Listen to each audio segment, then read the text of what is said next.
السلام علیکم۔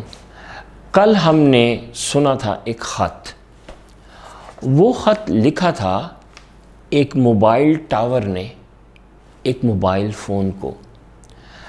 آپ نے موبائل ٹاور تو اکثر دیکھا ہوگا، لمبا سا ہوتا ہے، بعض کے اوپر ایسے گول گول سی ڈشیں بھی لگی ہوتی ہیں جس سے سگنل ہمارے موبائل تک آتے ہیں۔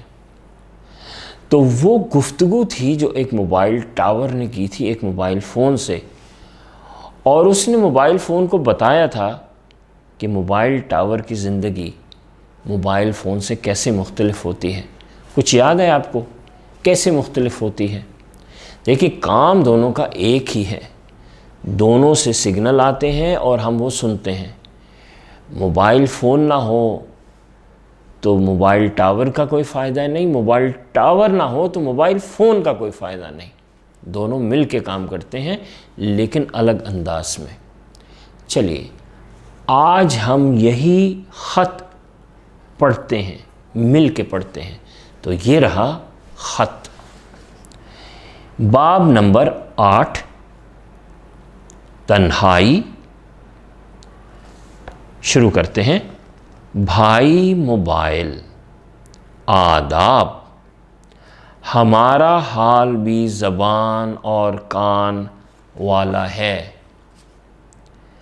کام مل کے کرتے ہیں لیکن ایک دوسرے کو دیکھا کبھی نہیں۔ آپ میرے ساتھ پڑھ رہے ہیں نا؟ شاباش۔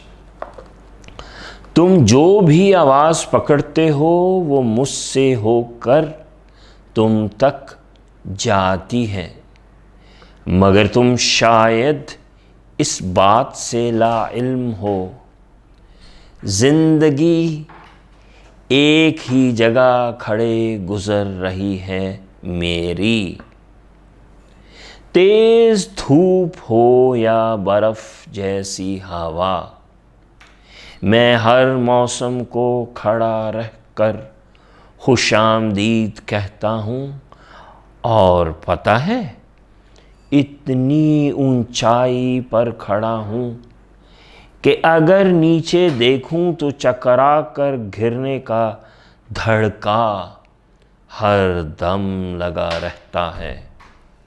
ایسے ہی پڑھ رہے ہیں نا جیسے میں پڑھ رہا ہوں، خوبصورت انداز سے۔ کوٹ،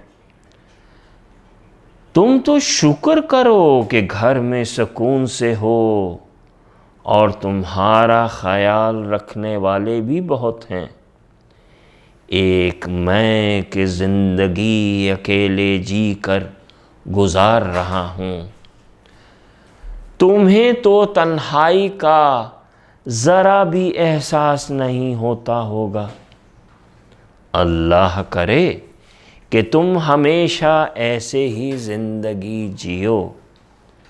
اب اجازت کہ میرے کام کا وقت ہوا چاہتا ہے، فقط موبائل فون، موبائل ٹاور۔ چلیے جی، آپ نے یہ خط سنا، ہم نے یہ مل کے پڑھا۔ اب آپ اس کو دوبارہ سنیے، اور جیسے میں نے اس کو بولا ہے، پڑھا ہے، ویسے ہی آپ اس کو پڑھ کر ریکارڈ کیجئے اور دوسروں کو بھی سنائیے، اپنے ٹیچر کو بھی سنائیے، اور دیکھیے وہ لوگ آپ کے پڑھنے کے انداز کے بارے میں کیا کہتے ہیں۔ اللہ حافظ۔